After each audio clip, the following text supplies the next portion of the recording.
أعوذ بالله من الشيطان الرجيم.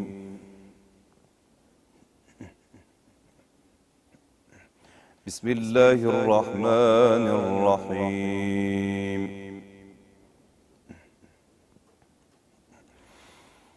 وقل جاء الحق وزهق الباطل إن الباطل كان زهوقا وننزل من القرآن ما هو شفاء ورحمة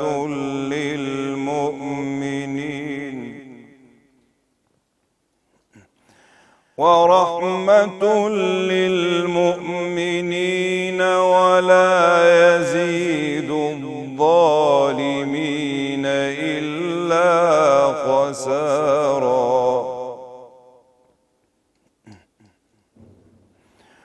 وقل جاء الحق وزهق الباطل إن الباطل كان زهوقا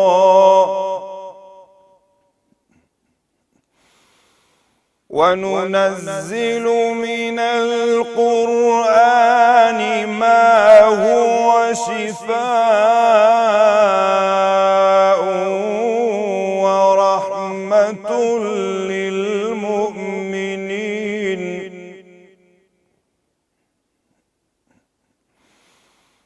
ورحمة للمؤمنين ولا يزيد الظالمين إلا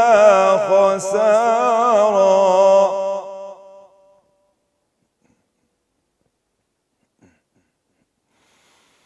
وإذا أنعمنا على الإنسان أعرض ونأى بجانبه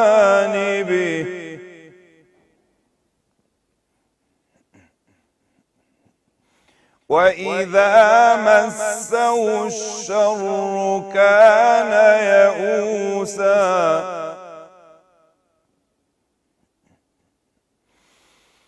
وإذا أنعمنا على الإنسان أعرض ونأى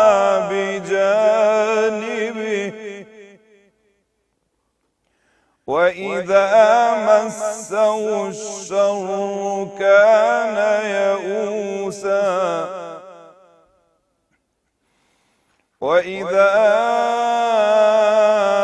أنعمنا على الإنسان أعرض ونأى بجانبه وإذا مسه الشر كان يئوسا. صدق الله العظيم. بسم الله الحمد لله والصلاة والسلام على رسول الله. خۆشەویستان ڕۆژەوانانی ئازیز، خۆشحاڵین کە لە پرۆگرامێکی نوێدا لە خزمەت قورئانی پیرۆزدا بە ئێوەی خۆشەویست گەشتینەوە. خۆشەویستان، مانگی ڕەمەزان بە مانگی قورئان و بە مانگی نازڵبوونی قورئان مەشهورە، بۆیە لە مانگی ڕەمەزانە زۆرترە چینە خزمەتی قورئان، یاخود با بڵین مانگی ڕەمەزان قورئانەکە بە چەقێک کە هەمیشە ڕۆژوانان بە دەوریا دێن و دەچن. هەر ئەوانە ناکە قورئانە خوێنن، بەڵکو ئەوانەش کە ناتوانن بیخوێنن بەڵکو گوێ لێگرن. یعنی قورئان لە مانگی ڕەمەزانە سروشتێک وەرەگرێ کە نازانم دروست دەرەچێ وا بڵم هەمووان ناچارەکە کە گوێ لێ بگرن. ئەوانەی کە بۆ خۆیان حەزەکەن هەمیشە لە خزمەتیا بن، ئەوانەی کە پێیان خۆشە جوان لێبێ، ئەوانەی کە پێیان خۆشە بیخوێنن، ئەوانەش کە ڕێڕەون دێن و دەچن و جوان لە قورئانە بێ کە تەنانەت کاریگەری لەسەر ئەوانیش هەیە. خۆشەویستان، لەم بەرنامەیەشدا لە خزمەت ئێوەی خۆشەویستە دەچینە خزمەت قورئانی پیرۆز و یەکێک لە دڵخۆشەکانی هەرێمی کوردستان کە سوپاس بۆ خواوە چەند ساڵێکە قورئان خوێنی باش دروستە بێ و هەروەها قورئان خوێن بە مانای نێودەوڵەتی ئەو قورئان خوێنانەی کە کوردن و بەشداری بۆنە و فیستیڤاڵی نێودەوڵەتیەکەن. ئەم شەو لە خزمەت مامۆستا گۆران مەعروف قورئان خوێنی نێودەوڵەتی و خەڵکی شاری هەڵەبجە خۆشەویست. مامۆستا بەخێر بیت. تەسەوورەکەم ئەم شەو زۆرتر بمان بیتەوە بۆ ماڵی مەشاوی وایە. تەسەورەکەم کە کاریگەری مەشاوی زۆر لەسەر بێ، نازانم وایە. زۆر باشە. با لەوە دەست پێ بکەین. قورئان ماشەڵڵا سروشتێکی زۆر جوانی هەیە، لە کتێبی تر ناچێ، لله المەثل الأعلى، کارگیز کتێبەکەی لە کتێبی تر ناچێ، کە کتێبی ترە خوێنیتەوە جارێک دوو جار ئەو پەڕی دەتوانی بخوێنیتەوە. باشترین کتێب، باشترین چیرۆک دەتوانێت ئەو پەڕی دوو جار بخوێنیتەوە، زۆر ناچار بووی دەست ڕەنگە سێ جار بخوێنیتەوە. بەڵام قورئان سروشتی پێچەوانەیە، هەتا زیاتر بخوێنیتەوە زیاتر مشتاقێبی. تەسەورم وایە کە قورئان خوێن و قورئان وەکو حەوزی ماسی و ماسیەکە وایە، ینی چۆن ماسی یەک لەحزە بێنیتە دەرەوە ینی ناژی. تەسەورەکەم قورئان خوێنیش وا بێ. نازانم تەبای لەگەڵ ئەم قسەیە یان مامۆستا با بینە سەر ئەوەی کە جەنابەت چۆن دەست کرد بە قورئان خوێندن و چۆن گەشتی ئەم ئاستی ئێستا. بسم الله الرحمن الرحيم، الحمد لله رب العالمين، والصلاة والسلام على سيدنا محمد. قال ربي اشرح لي صدري ويسر لي أمري واحلل عقدة من لساني يفقهوا قولي. سبحان جناب تاعنا كم بوم برنامج والله الحمد لله من هلا من عليه و أخو مات قرآني بيروز سرتا هلا مزقوتي دار حسانه دار حسان شارع لبجة اللي هو لقل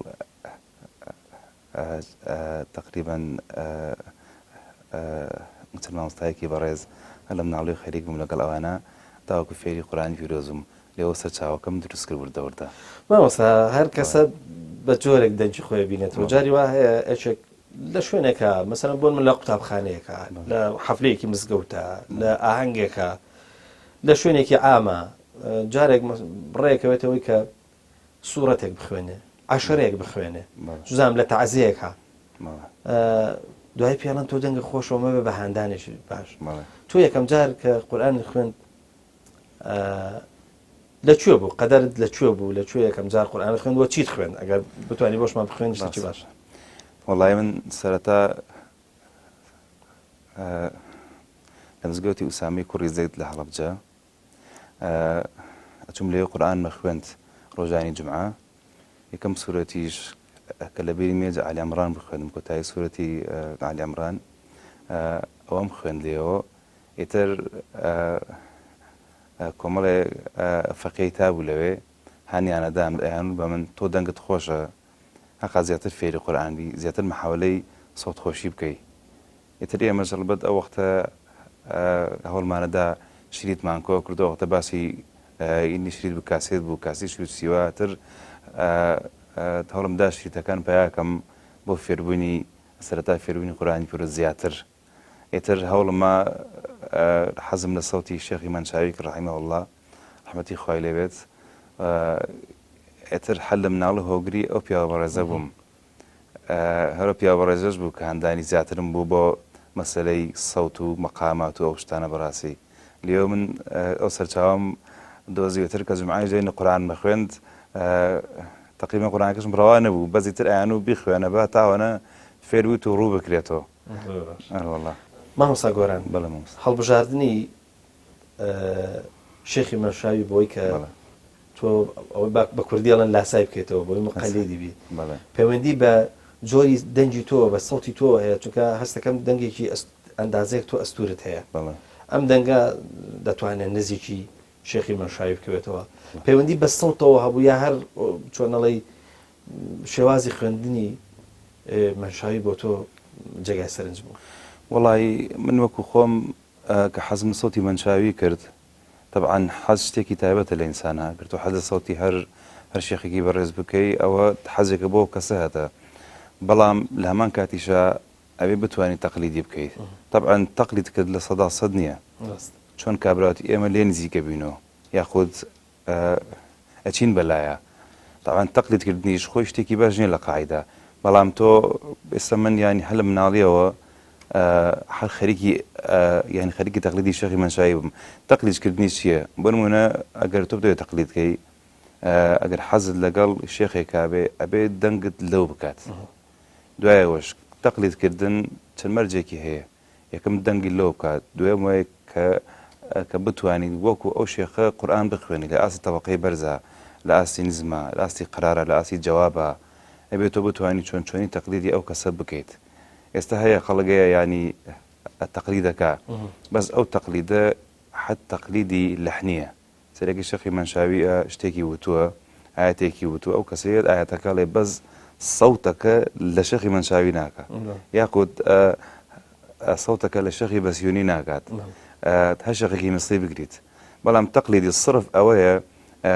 بۆ نمونە کەسێک تەقلیدی شێخێکە ئەبێت چربەرجێکی تیاوێ سەوتی لێو بکات هەناسی لێو بکات تەبەقەی لێو بکات اینجا سەوتەکە زۆر زۆر نزیک بێ لەو خۆی ئەساس سەوتەکەیە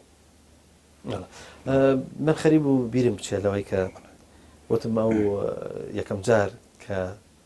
قورئانت خوێن بە نەنجی شێخی منشاوی لەکوێ بوو جەنابەت وتت لە یەکێ لە مزگەوتەکانی شاری هەڵەبجە ویستم ئەگەر بە یادی ئەو لەحزەیەش بێ بتوانی هەندێک قورئانمان بۆ بخوێنی ئەگەر بتوانی ئەو وازان وتت سوورەتی ئالی عەمران بوو ئالی عەمران ئەگەر بتوانی هەر هەمان سوورەتیش بێت ینی شتێکی ڕەنگە خۆشتر بێت أعوذ بالله من الشيطان الرجيم بسم الله الرحمن الرحيم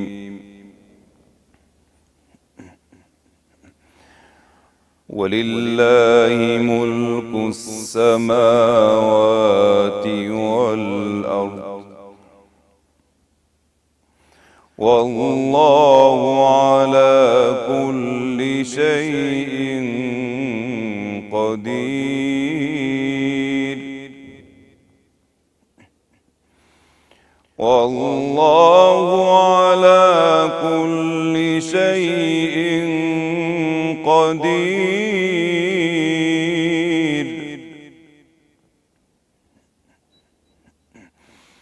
إن في خلق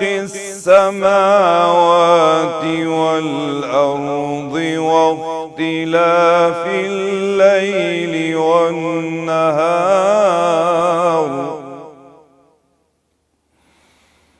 واختلاف الليل والنهار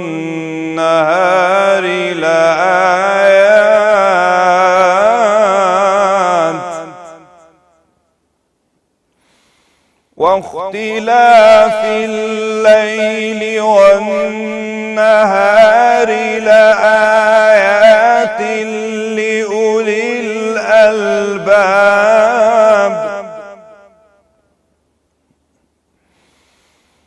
واختلاف الليل والنهار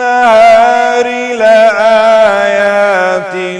لأولي الألباب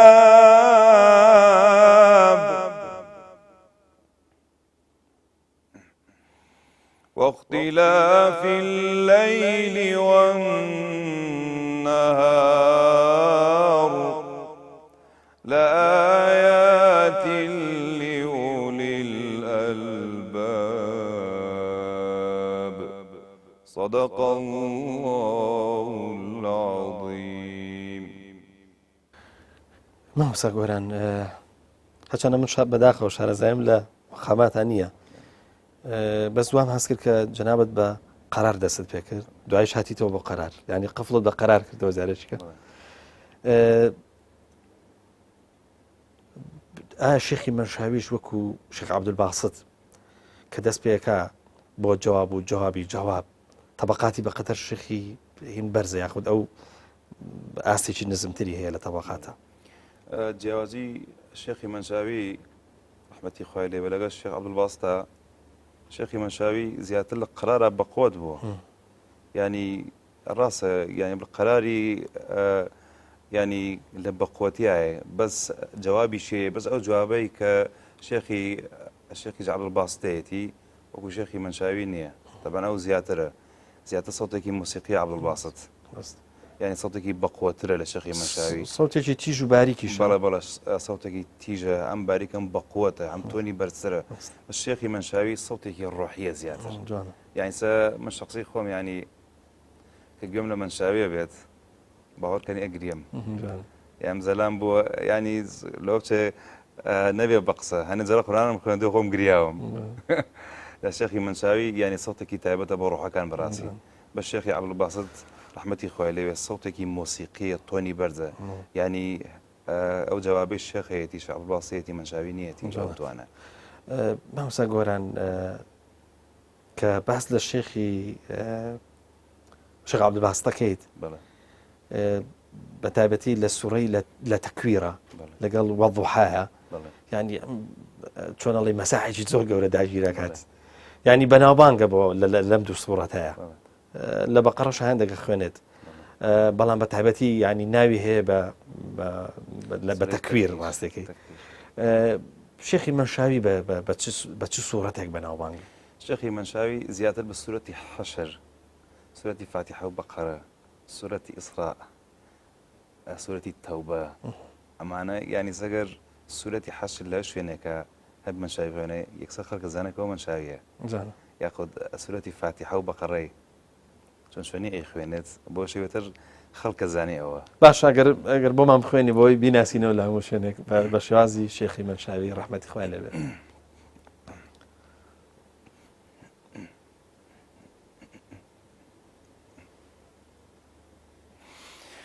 بسم الله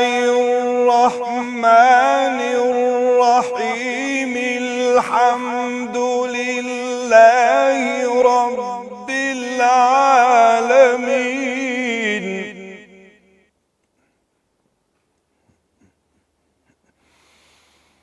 بسم الله الرحمن الرحيم الحمد لله رب العالمين الرحمن الرحيم مالك يوم الدين إياك نعبد. دەست خۆش بێ تۆ هەر کاریگەری شێخی منشاوی لەسەر هەر بنەماڵەکەیان وەکو باوکی و وەکو شێ مەحموودی برایە و وڵا بە سوالێکی جوان بوو کردت من مؤسیرم بۆ عایلەیە بەڕاستی یەکەم بە باوکیان شێخ سدیق ڕەحمەتی خوای لێبێت کە باوکیانەکات و مەحموود سدیق منشاوی کە ئێستا نەخۆشە یعنی حاڵیشی باش نییە خوای گەورە شفای خێری بە دوعای خێری بۆ بکەین ئینشاءالله لەگەڵ شێخی منشاویە محەممەد سدیق منشاوی من هەر بۆ عایلەیە زۆر مؤسرم حتا بازام هەوڵت داوە بیشیان بینیت زۆر هەوڵم داوە و لە هەوڵیشتم یانی ئێستم خەمیەوە کە شێخی شێخ مەحموود خوا نەخواست بمرێت ئەمەوێ زیارەتی و پیاوەڕێزە بکەم هەتام لەگەڵ شێخ سدیقی شێخ سدیقێجا یەکێکە لەو بنەماڵانە حتا هاتفی قسەمانەیە بەیەکۆ ئەمجار هەواڵی شێخی مەحموود دەپرسم لە وەزعی باش نیە دوعای خێری بۆ بکەن لەگەڵ ئەو بنەماڵایە من زۆر تێکەڵم بەڕاستی. باشە تەسەورێکی گەر تۆکو کوردێک بیان بینی چیان لەگەڵ باسەکەیت؟ وەڵایی یەکەم شت من ئەگەر بیان بینیم وەکو کوردێک سپاسیانەکەم بەڕاستی من ینی لەو بنەماڵە فێری قورئان خوێندن بووم واقعا دوایەوەش خۆمی پێ ناسێنم کە لە کووردا هەیە ینی شخصانەگەی لە کووردا کە حەزیانە سەوتی ئێوەیە کە لە ڕێی ئێوە فێری قورئان خوێندن بوون ینی کوردیش ئەتوانێ زیاتر خەریکی قورئان بێت ینی هەر بڵێن هەوڵاتی مصر نییە بڵێن خەرێکی قورآن و قراعەتە الحەمدلله وڵاتی خۆشمان ینی لەم واقعا زۆر هەیە بەڕاستی ئەبێ ئەوەشیان عەرزی ئەوان بکەین کە ئێمەش هەین و حەزمان سەوتی ئێوە و خەرک ینی شەخسانێکی زۆر زۆری ژەیە کە چۆن بڵێ لەگەڵ شەخەکانی مسترا خەریکە بۆ قورآن خوێندن زۆر باشە با بزانین بینت لەگەڵ قیڕای عێراقیا چۆنە وڵی بینم لەگەڵ قرای عێراقیە نییە بەڕاستی بەس هۆکارەکەی چییە؟ قیڕای عێراقی قورسترە مەقاماتەکانی چۆنەڵی قورسن یاخود هەر کاریگەری لەسەر تۆ دروست نەکردووە یاخود بە ئاوا بڵێن ڕەنگە ڕێت نەکەوت بێتە مەسەلەن بۆ سەر مەقاماتی عێراقی بەڵێ وڵی شخصی خۆم وەکو حەزم لێ نەکردووە و زۆر نەچوون بە دوایشە بەس مەقاماتی عێراقی مەقامێکی زۆر زۆر دەوڵەمەندە بەڕاستی یعنی وەکو مەقاماتی مصری نییە ینی چەند فەرعێکی هەیە تا تقریبا بۆ 6 مقامە ڕوات وردەکاری زۆرە بەس مەقاماتی مصری 7 مەقامی هەیە ئەم 7 مەقامە هەر مەقامێکی و 3 فەرعی هەیە لە قەرار و جواب و جوابی جواب ئەم 3 قەرارانە بەس هەموو قورئان خوێنەکە توانێت بگاتە جوابی جواب نەخێر هەندێک هەیە هەر پێیان وایە کە هەندێک هەیە خۆی زانی چی مامۆستا خۆی سەود خی گەورە کە دەنگێکت پێ ئەدا هەیە لە نیوەی دەنگەکە ئەتوانێت ینی قورئان بخوێنێت هەیە ئەتوانێت تەبەقەی زۆر بەرزترە ینی هەیە حل قەرارە باشە ئێستا شێخی ئێستا شەخانێکی مصری هەن یان قورئان خوێنێکی زۆر زۆر معتەرفی عالمی ئیسلامین لە جوابی جوابیان نییە تر هەر ئەو نەتوانای هەیە باشە تۆ شێخی منشاوی ئێمە زانی هەم بە تەرتیل هەم بە تیلاوە قورئان خوێنێ تۆ هەر چۆنڵی بە شێوەی تیلاوە چۆنڵی مقەلیدی ئەوی یاخود با بڵێن بە شێوازی ئەو قورئانە خوێنی یاخود بە تەرتیلیش وڵای من زیاتر حەزم بە تیلاوەکەی کردووە ینی لەگەڵ سەوتەکە خێریک بووم تا بە تیلاوەکەشی تقریبا تیلاوەکەشی خێریک بووم بەس بۆ شێوە ناوەکو ئەم هیچ دەتوانی شتێکمان بۆ بخوێنی وەکو تەرتیلەکەی بەڵێ بسم الله الرحمن الرحيم إن الذين كفروا سواء عليهم أأنذرتهم أم لم تنذرهم لا يؤمنون ختم الله على قلوبهم وعلى سمعهم وعلى أبصارهم غشاوة ولهم عذاب أليم چەند ساڵێکە شکری خۆیاکەین کە قورئان خوێنی باشمان بۆ دروست بووە حەمدی خۆیان بێت فەزلێکە کە خوا گەورە بەێمەی داوە کەسێکی وەکو جەنابەت بەشداری مەسەلەن بۆ منە فیستیڤاڵەکەکەی بەشداری ئاهەنگێکی گەورەی مەسەلەن بۆ منە نێودەوڵەتیەکەیت تا چەند لە هەرێمی کوردستانە گرنگی بە قورئان خوێنانە بۆ تۆ هاوڕەکانت لانی کەم کار ئاسانی بۆ ئەوەی کە ئێوە بن بە سەفیری قورئان خوێندن بۆ وڵاتان بەڵێ وڵاوە سوالێکی جوانە بەڕاستی بەس لە وڵاتی ئێمە زیاتر لەم ساڵانە زیاتر مەسایلی سەوت و قورئان خوێندن هاتەکایەوە چونکە هەر لە کۆنەوە زیاتر خەڵک این خەریکی لە بەرکردنی نەحو سەرف بووە و زانستەکانی شەرعی دین و ئەمانە و زیاتر قورئان لە بەرکردن ئەویش بە شێوەیەکی بێلەحن بەڕاستی بەزیتر لەم دوایانەوە تقریبا ساڵەکانی 2000 ئاوا سەرۆ ئێتر مەسایلی ئەم سەوت و مەقامات و شتە لەخوا بەزیاوێ ئەم شتانە هاتەکایەوە سەخەکانێکی زۆر زۆر لەخوا بەزیاویانی لە کوردستانە سەوتیان خۆشە ینی ئەتوانێکی بیشیانێری بۆ شوێنانی تر بەڵام بە چەند مەرجێک ئەو کەسە بێت لە ئیمتیحانە دەربچێت بۆ منە لەسەر ئاسی وڵاتی خۆیان ینی شتێکی باشی هێنابێت اینجا دوای ئەوەیش زانستی قورئانی باش بێت مەقاماتی لای کەسێکی باش خوێندە بێت کەسێک کە ئیجازەی مەقامات بات وازانم لە ماوە پێشوە دەورەیەکت کردبەوە دەورەیەک بۆ فێرکردنی هەم قورئان و هەم فێرکردنی لەحن ینی ئاوازەکان لەکوێ کردوتەوە چێ بەشداری کردووە پشتیان پێ بەسرێ ئەوانەی کە لە لای تۆ دەرچوون بۆی بتوانن بێن قورئان بخوێنن لانی کەم بێن لە تەلەڤیزیۆنەکەی ئێمە بڵێن فەرموو قورئانمان بۆ بخوێنن الله سپاس بخوا من لە ڕێکخراوی قڕە لە هەڵەبجە تا ئێستا سێوەش بە تقریبا مقامات ماوتۆ بڵێن سێن تەواو بووە سێ خول لەم خولانە تقریبا 120 نەفر الحەمدوللا سەرکەوتوو بوون یعنی بەشداریان کردووە بەس ئیتر کۆمەڵی قورئان خوێنی باشی تیا کردووە یعنی تیار کردووە لەخوا بەزیابی کە شارەزایان لە قورئانە بووە طبعا پێشەوەی کە وەرەگیرێ بە خولی مەقامات ئەو کەسە بێ ئیمتیحان بکرێت تا بزانێت زانستی قورئانی باشە قورئان خوێندی باشە ئەنجا چتە ناو خولی مەقاماتەکەوە یعنی لەخوا بەزیابی کۆمەڵی قورئان خوێنی باش هەیە لە هەڵەبجە یعنی خۆم ئومیدیان پێ بەس من لەخوا بەزیابی باشە کسی باشتری ژەیە زۆر باشە ئێوە کە فێریانەکەن فێری ئەو هەم ئاواز و وەروەها و لەحنانەی کە پێویستە قورئان خوێن بیزانێ بەتابەتی ئێمە کە لەسەر ترتیل زۆرتر ڕاهاتوین وەختێک کاچین بۆ تیلاوە بۆ بەنسبەت ئێمە زۆر قورسە ئێوە فێری یەک جۆر ئاوازیانەکەن یاخود دەشێ مەسەلەن بۆ منە چەند لەحنێکیان پێ بڵێن یان بەتابەتی ینی فێری ڕاهێنان لە تەبەقاتی سەوت و هەروەها چۆن مەسەلەن بۆ منە قەرار تەحویلێ بێ بۆ جەواب چۆن مەسەلەن جواب ڕوا بۆ جوابی جواب ئەمانیان ینی چیان فێرەکەن بەکوت قوربان ئێمە کە فێری مەقاماتیانەکەین فێری حەوت مەقامەکەیانەکەین چۆنی بۆ شیەکەین وەڵێن قوربان ئەمە مقامی بەیات چەند فەرعی لێ بێتەوە سێ فەرعی ڕئیسی لێ بێتەوە قرار و جواب و جواب وەکو تو چەند فەرعێکی لێ بێتەوە وەکو سەینی و بەیاتی نوێ و بەیاتی شووری و ئەمانی لێ بێتەوە بەڵام ئەم کەسانە بێ وردە فێر بکرێن ئەجا خۆت یەکمجا خۆت مەقامەکە ئەڵێ دوای ئەویش ئەڵێتەوە سیدیەکی چاک لای تۆ وەرەگرێت ئەترە بێ خۆی ڕاینانی لەسەر بکە هەم سەماعیش و هەم بە ئینیش باش ئەو بەپێی ئەو تەجروبەی ئێوە هەتانە ئەو خوێندکارانە ئەو قوتابیانە زۆرتر لەسەر چ لەحنێک باشن لە بەیاتە لە نازام لە سێگایە لە ئەوەیە لە فڵانە وڵی عەرزم کردی ینی قورئان خوێن ئێستا هەیە لە قرارە باشە هەیە لە جوابە باشە ینی زۆربەیان مەگەر کەمیان لە جواب باش بن بۆ لەبەرەوەی کە مەرحەڵەی سەرەتایانە طبعاً تۆ بێ فێری بکەی چۆنی فێری هەناسە بێت چۆنی هەناسی درێژە بێت چۆنی بتوانێت کە سەوتی خۆش بکە سەوتی چۆن ساف بێ هەتا ئەم مەرحەلانە ئەبڕێت ینی کاتێکی باش شێوێت باش هەیە لەوانە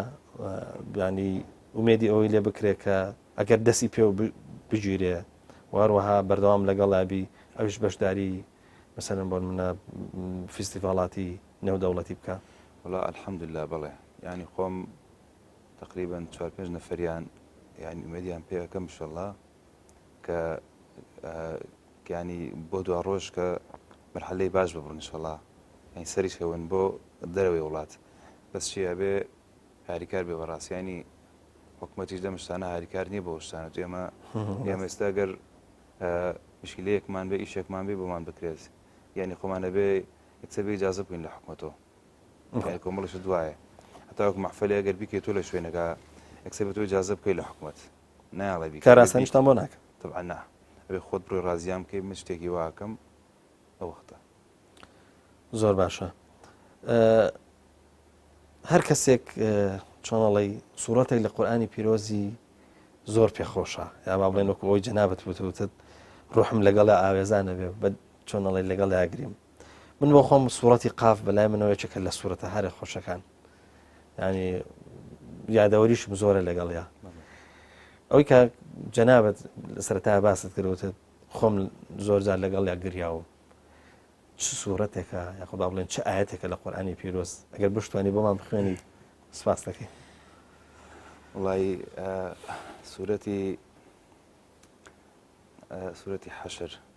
طبعا شێخی مەشاوی سوورەتی حەشر بە چەند نوعی وتووە یعنی چێ بۆ 20 نوع زیاتر سوورەتی حەشری بە نوع وتووە سەرەکەی لە وڵاتی تر بە شێوەی وتوتی لە مصر بە شێوەتر لە عێراق بە شێوەتر لە سووریا بە شێوەیەکی تر ینی بە چەند شوێنێک بە چەند نوعێکی نوتوە سوورەتی حەشری وتووە ئەگەر بتوانیش سوورەتی حەشر ناڵەوە بخوێنی أعوذ بالله من الشيطان الرجيم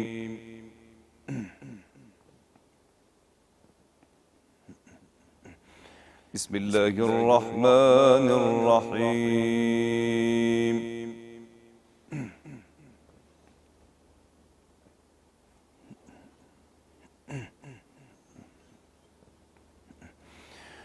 والله الذي لا إله إلا هو عالم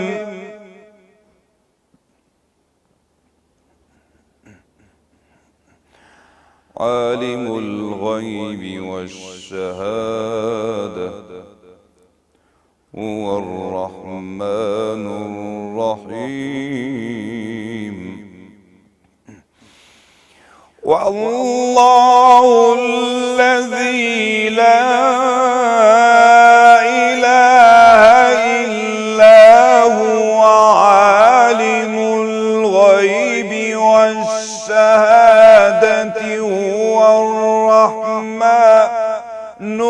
والله الذي لا إله إلا هو عالم الغيب والشهادة هو الرحمن الرحيم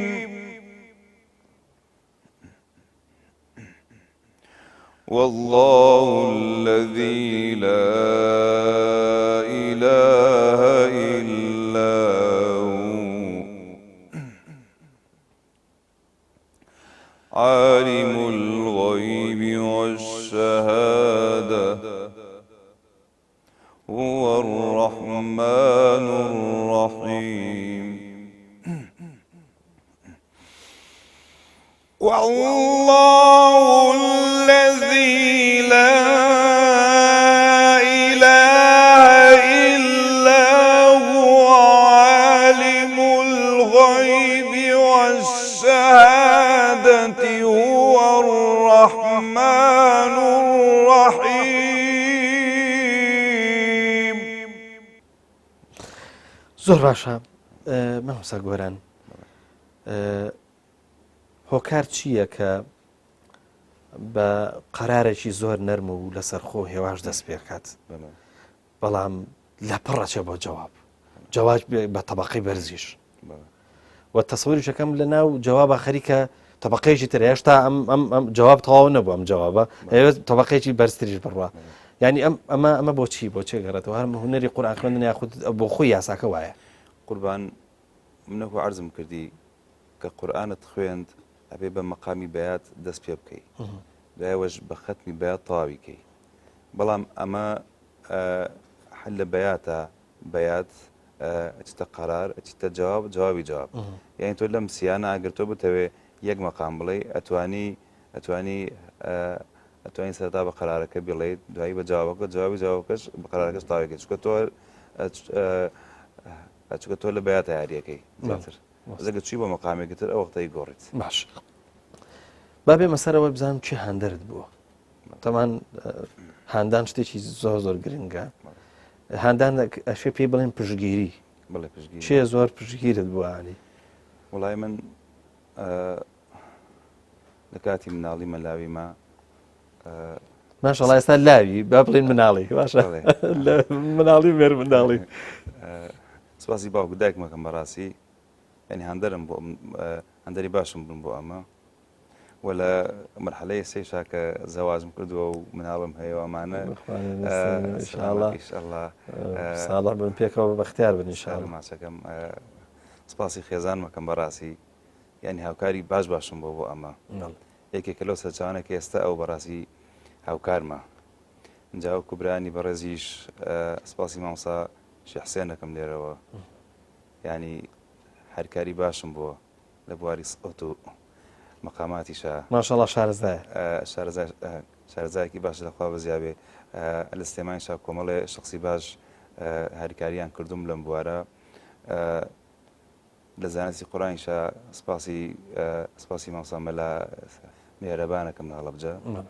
ئەو هەندەری باشم بۆ زانستی قورئان و ئێستش هەر لەگەڵ ما زیاتر خەریکە سپاسیەکەم لێرەوە سپاسی ئەو کەسانەکەم کە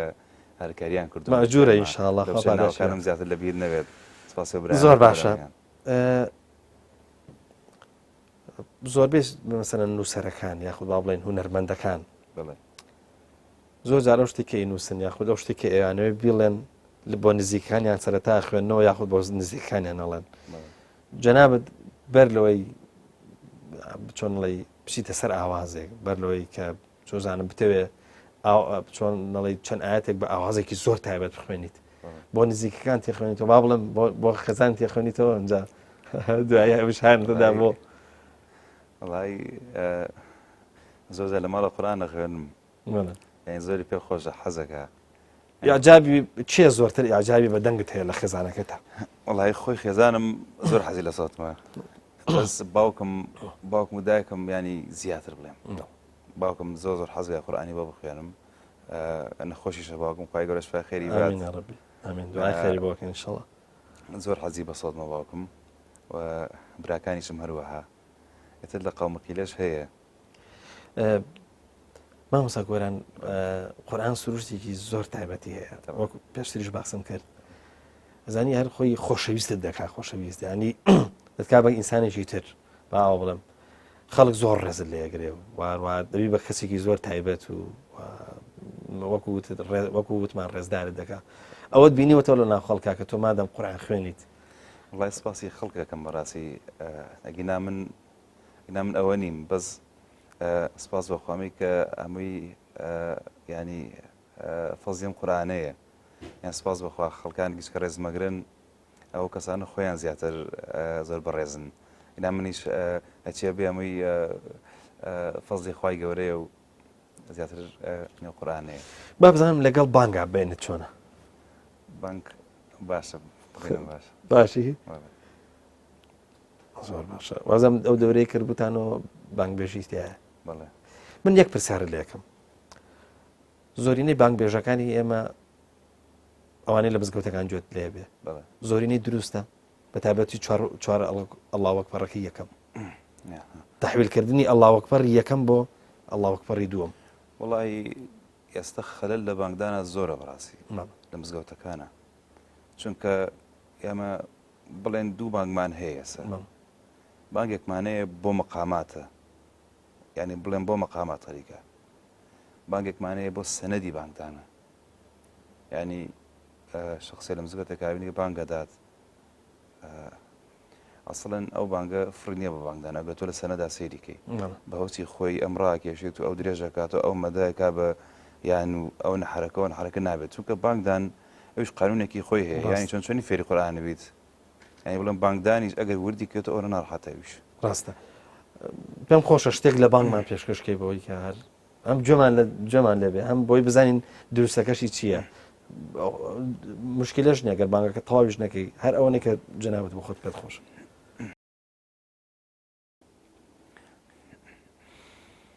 حي على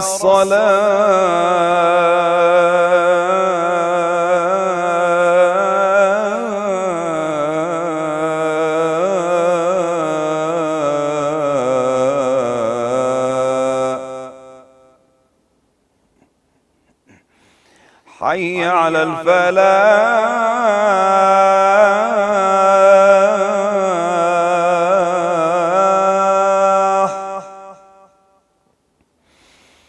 حي على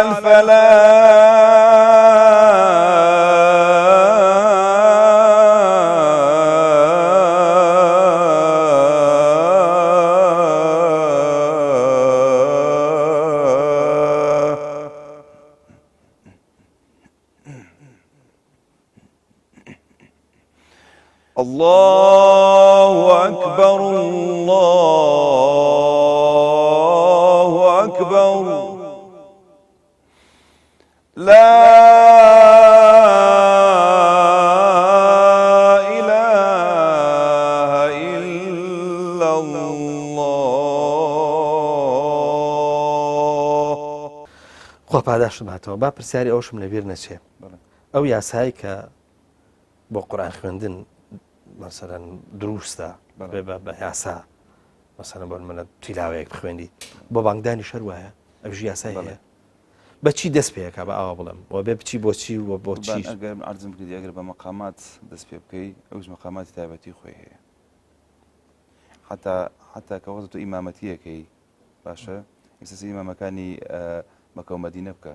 طبعا ئەوانە شارەزایان لە مقاماتە هەیە دەمار معیقلی شارەزای لە مقاماتە هەیە سعید الغامدی ئەو قاریانە کە کەوتان لە حرەمە لە نوێژەکەن بۆ خەڵک بانگدانی ئوستوبی خۆی هەیە ئێستا بانگی حیجازی هەیە بڵێن بانگی ڕست هەیە ئێستا شێخی مەنشایی نەسراوە بە ئەو بانگی کە فەرموویەتی مقامی ڕستە شێخی جەعەبد الباسط طبعا بانگدانیش مقاماتی خۆی هەیە بەڕاستی زۆر باشە ئەگەر بینە سەر هاوڕێتی ئێوە ئەوانەی کە ئەو چەند قورئان خوێنەی کە لە هەرێمی کوردستانان پەیوەندیدان چۆنە چۆن مەسەلەن بۆ نمونە یەکتری ئاگادارەکەنەوە بۆنە و فیستیڤاڵەکانی دەرەوە یەکتر ئاگادارەکەنەوە یاخود با بڵێن ئەو پەیوەندیانەی لە دەرەوە بۆتان دەی ئەو کۆنتاکتانێک کە هەیە چۆنە بێت لە چ ڕێی نخوا بەزیاوی وەکو ئەوەی کە تێکەڵین بێ کە تێکەڵین بەڵام لە هەنشتا ئاگادارکردنەوەمان نییە بەڕاستی سەوە گوتر تێکەڵین ینی بەڵام گانی پێم خۆشە بەڕاستی هەچێک لای منەوە بێت حەزەکەم زعلی زەنابشتی بکەم یعنی تۆژە بێ وابی بۆم بەڕاستی چکە بۆ ئێمە بەڕاستی قورئان خوێنین ینی مانای قورئان خوێن زۆر جیاوازە لە هەموو بوارەکانی ژیانە ئێستا تۆ سولود بێژ نیت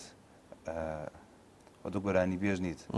تۆ ئەمە ئەوە نیت تۆ قورئان خوێنی تۆ قاری قورئانی بەڕاستی کە ساتێکی تایبەت طبعا تۆ ڕبط لەگەڵ خوای گەورە هەیە تایبەت بەڕاستی یعنی ئەبێ وەکو قورئان بێ خوڵقاتمان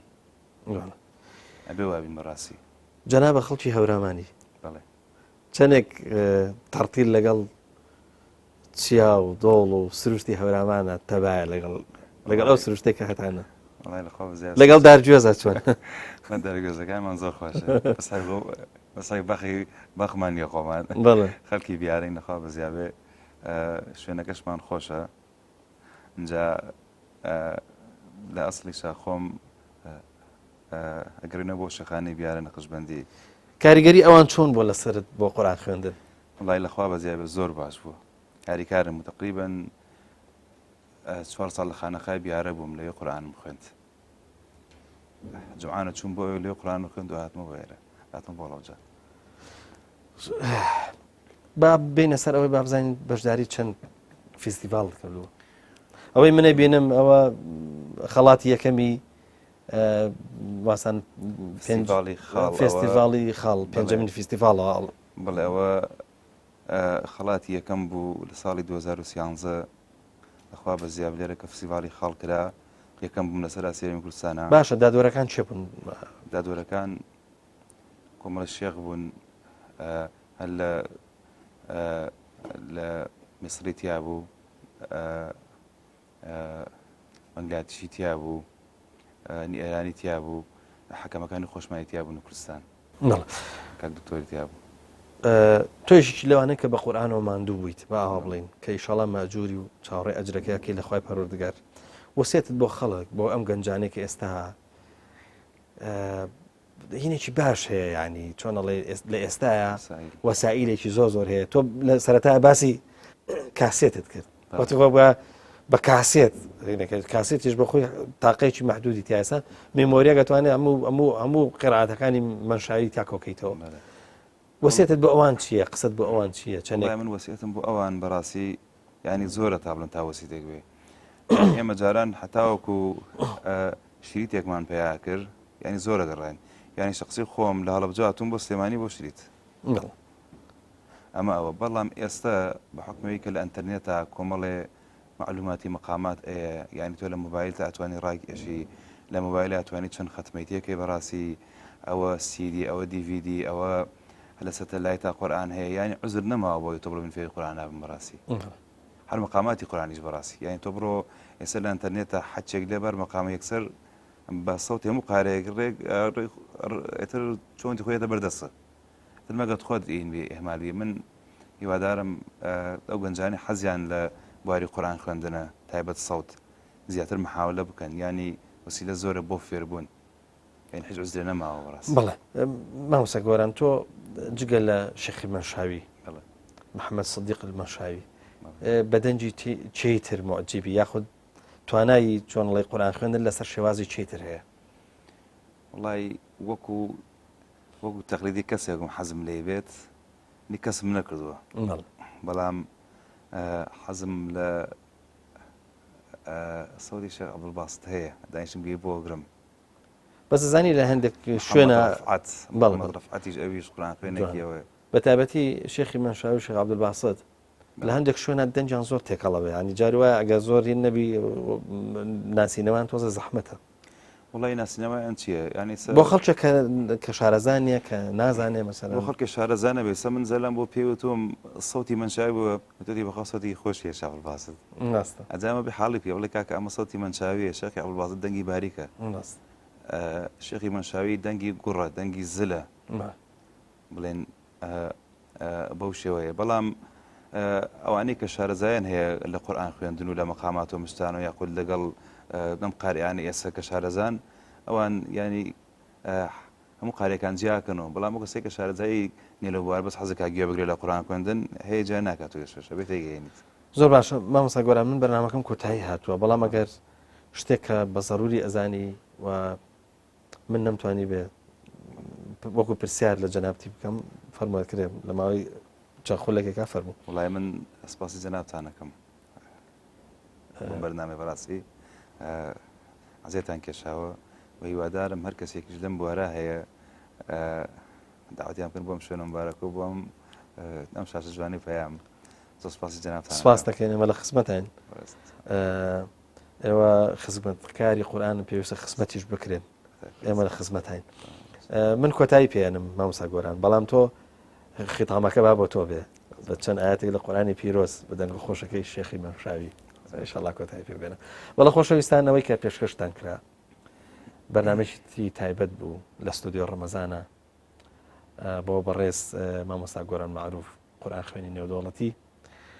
سوپاس کە تایارە لەگەڵمان بوون، سوپاس کە گوێتان لێگرتین بینەری ئێمە بوون تاکو بە گەشتنەوەیکی دیکە هەمووتان بەخوای گەورە ئاسپێرم خواتان لەگەڵ.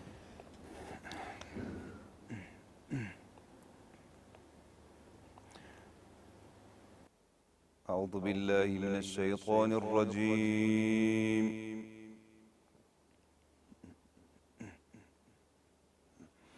بسم الله الرحمن الرحيم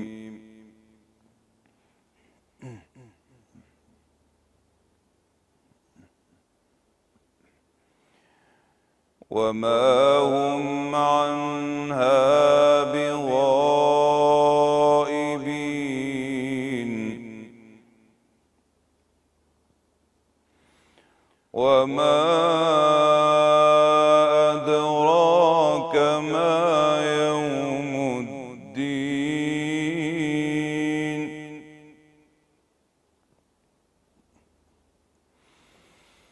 ثم ما أدراك ما يوم الدين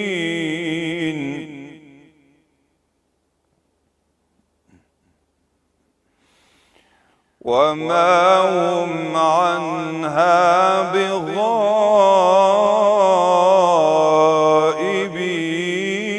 بغائبين وما أدراك ما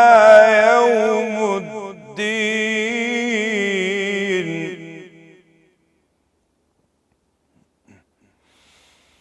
ثم ما أدراك ما يوم الدين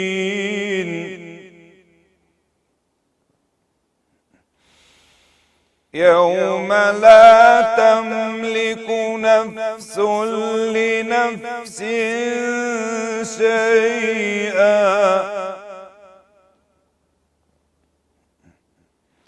والأمر يومئذ لله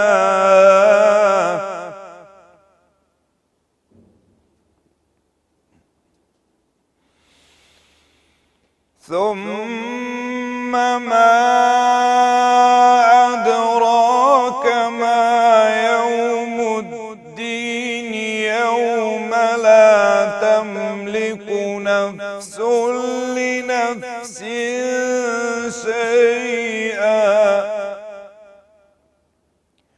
والأمر يومئذ لله يوم لا تملك نفس لنفس شيئا والأمر يومئذ لله صدق الله